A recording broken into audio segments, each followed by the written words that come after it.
आपको भगवान कहता है। तो उनका दाव इसीलिए लग गया वहाँ उस समय 600 वर्ष पहले, क्योंकि हम शिक्षित नहीं थे।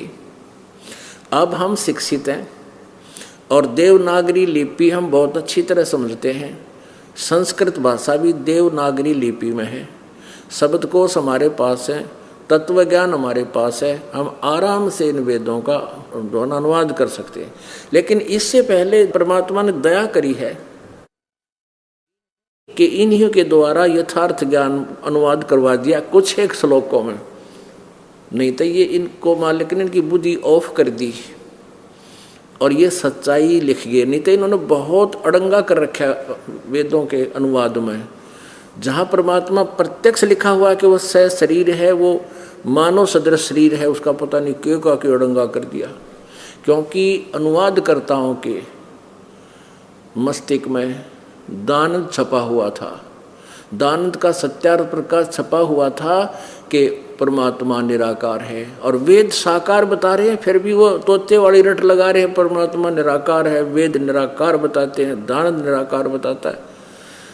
महर्षि दानंद तो निराकार बता सके और तुम भी बता सको हो, क्योंकि बिना प्रमाण के कुछ भी बांटो, कुछ भी हुआ बाई बक्को, लेकिन वेद निराकार नहीं बता रहे। वेद परमात्मा को एक देशीय साकार मनुष्य सदृश बता रहे हैं।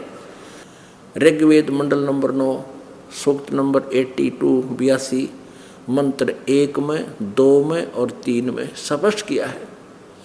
वह परमात्मा जो सबकी उत्पत्ति करने वाला है, सर्व उत्पादक प्रभु, सर्व उत्पादक यानी सबकी सृष्टि करने वाला, रचना करने वाला, उत्पन्न करने वाला परमेश्वर सद्गुणों की वृष्टि करता है, वह पापों का नाश करता है। अंगारी है वो, कबीर अंगारी, अग माने पाप, हरि माने शत्रु, और वह राजा के समान दर्शनीय है, देखने योग्य है, साकार है।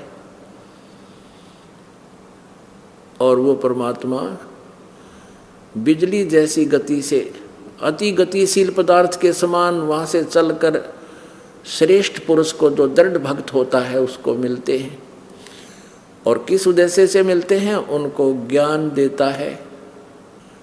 ऋग्वेद मंडल नंबर 9 और सूक्त नंबर 96 के मंत्र 16 से लेकर 20-21 तक स्पष्ट किया है कि हे परमात्मा, आपका वो गुप्त नाम कौन सा है, उसका ज्ञान कराइए। आपका वास्तविक रहस्य में वो श्रेष्ठ नाम कौन सा है। उसमें 17वें में लिखा कि वो परमात्मा जो शिशु रूप धारण करके प्रकट होता है और बड़ा होकर के फिर अपनी सच्चिदानंद घन वाणी, कबीर वाणी को अपने मुखारविंद से लोकोक्तियों के काव्यना, लोकोक्तियों के माध्यम से, कविताओं से बोलता है, जिस कारण से वो प्रसिद्ध कवियों में से भी एक उपाधि प्राप्त करता। लेकिन वो होता है अमर पुरुष, और उस अमर पुरुष द्वारा कृत वो अमृत वाणी, सच्चिदानंद घन ब्रह्म की वाणी, उनके अनुयायियों के लिए, अच्छी आत्माओं के लिए ऋषि मना, ऋषिकृत,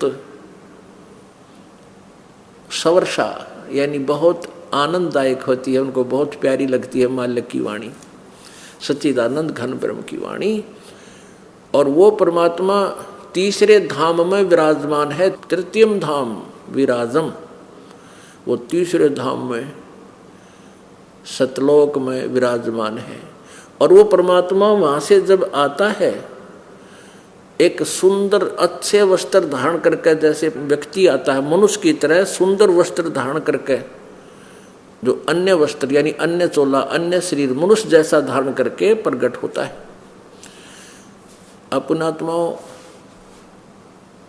हम परमात्मा की चाह में योगों से लगे हुए हैं, और परमेश्वर कबीर देव जी यानी वो पूर्ण परमात्मा जो हमारा सबका मालिक है, जिसकी हमें चाह है, वो स्वयं आकर के अपना ज्ञान भी हमें देकर जाते हैं, यथार्थ समाधान भी बताते हैं।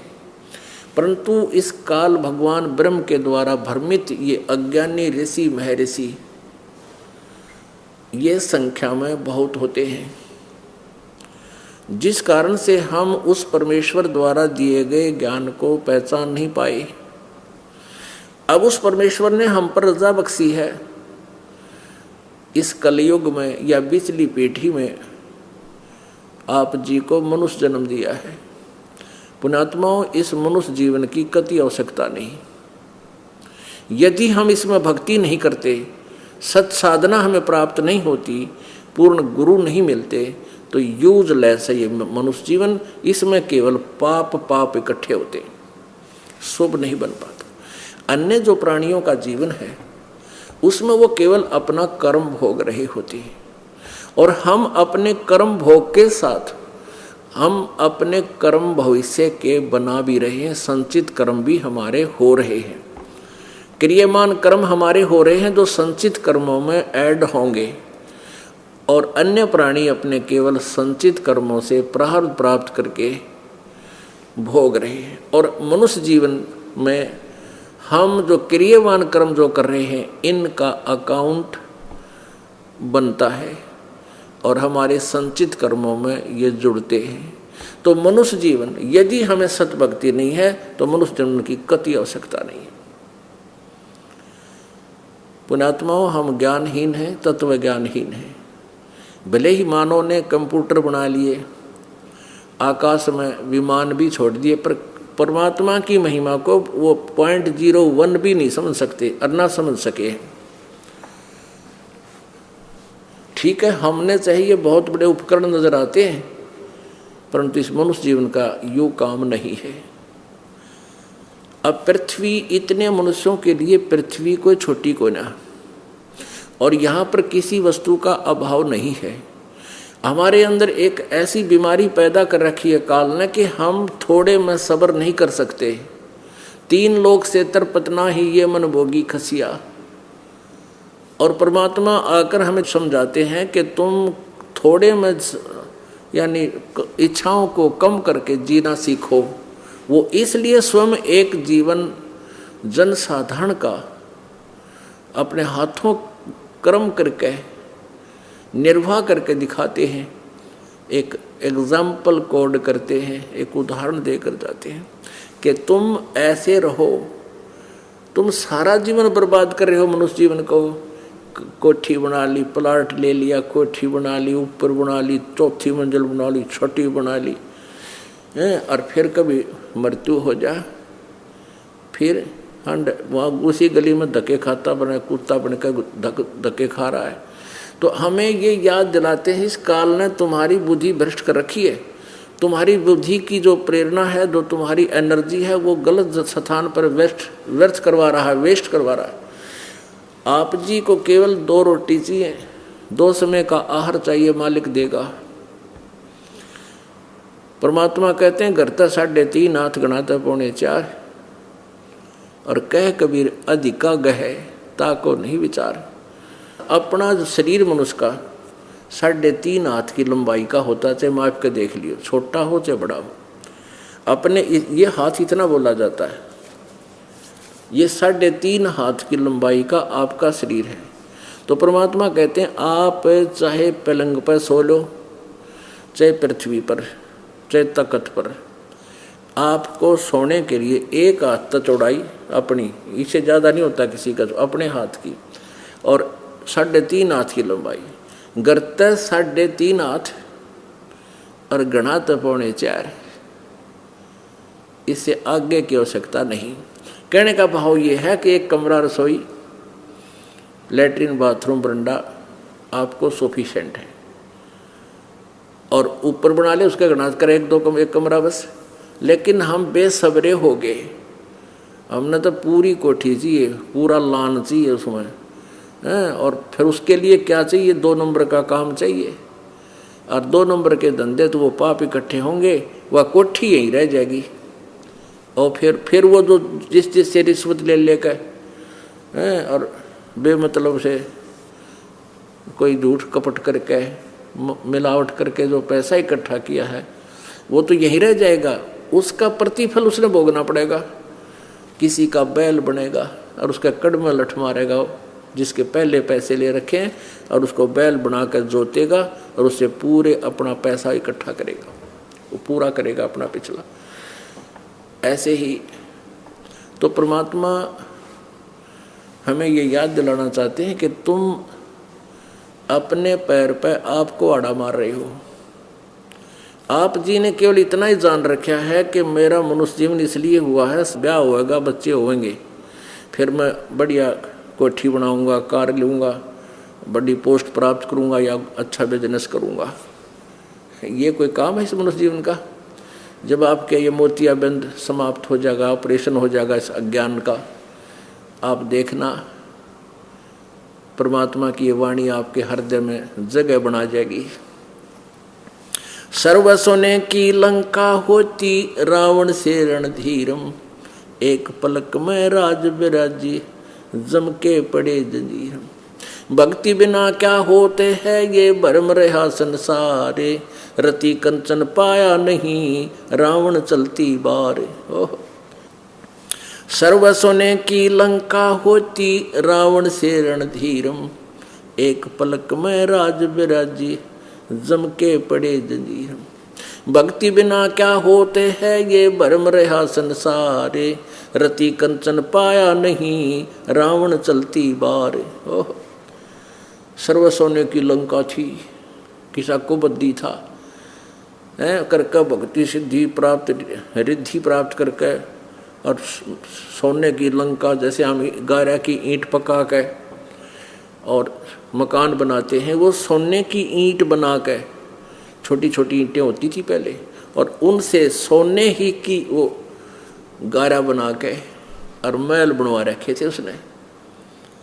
इतना धनी था। और आप दौरे मुश्किल से 50-20 ग्राम 20 तोले सोना होगा थर दौरे, घोड़ा बुढ़ा सेठ होगा जिस पर 20-30-40 तोले सोना हो गया।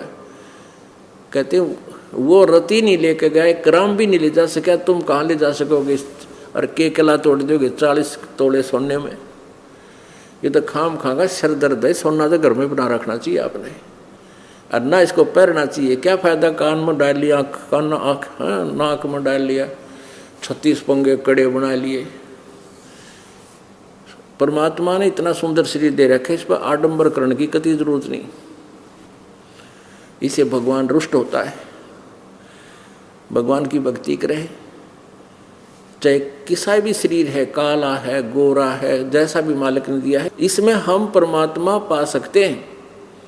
इस काया का गर्व ना करियो के काला के गोरा रे, और बिना भजन कुछ काम नहीं आवे, चाहे एतर छड़को चारों हो रहे। तो पुणात्माओं धीरे धीरे, क्योंकि हम इतने इस सामाजिक माहौल में हम इतने गहरे चले गए कि वहाँ से वापस आना अपनी पटरी पे हमारे लिए कठिन हो रहा है। हम दलदल में धंस गए। लेकिन परमात्मा का सहारा आपको एक क्रेन का काम करेगा। एक तो ज्ञान होगा, फिर परमात्मा की शक्ति आपके साथ होगी। अब जैसे मीराबाई को जब ज्ञान हुआ, उसने नहीं ना समाज देखा, ठाकुरों की लड़की थी वो, ठाकुरों की, और ठाकुर समाज में बहन बेटी को घर से बाहर नहीं जाने देते थे। वो पर्दों में रखा करते थे, स्वयं उनके नौकर होते थे, नहीं होते थे तो स्वयं मेल यानी मनुष्य सब मजदूरी करते थे या खेतों में काम करते थे, और उनको घर से बाहर निकलना नहीं देते थे औरतों को। और अगर घर से बाहर जाए तो उसकी अपनी बेइज्जती माना करते थे, बहुत घनी इंसल्ट मानते थे। उस समय मीराबाई का समझ में आ गया कहानी, और उसने मंदिर में जाना प्रारंभ कर दिया। बहुत विरोध हुआ, माँ भी लड़ी, पिताजी ने भी खूब धमकाई, लेकिन नहीं मानी। शादी कर दी जल्दी सी। शादी करने के बाद भी उसका पति बहुत अच्छी आत्मा का था, उसने भी उसकी आत्मा को दुखा नहीं, और राजा था इसलिए उसको कोई टोक नहीं सका। उसका रास्ता खोल दिया भगवान ने, वह मंदिर में जाने लगी। 1-2 नौकरानी साथ भेज देता उसका पति। फिर दुर्भाग्य साथ रहता है, वो पति की मृत्यु होगी। देवर ने बहुत कुफर तो ले, घर से बाहर जाना बंद कर दिया, लेकिन वो रुकी नहीं, फिर भी जाती रही। फिर उसी संघर्ष में परमात्मा मिल गए। अब परमात्मा कहते हैं 68 तीर्थ जाइए मेले बढ़ा मिलाप,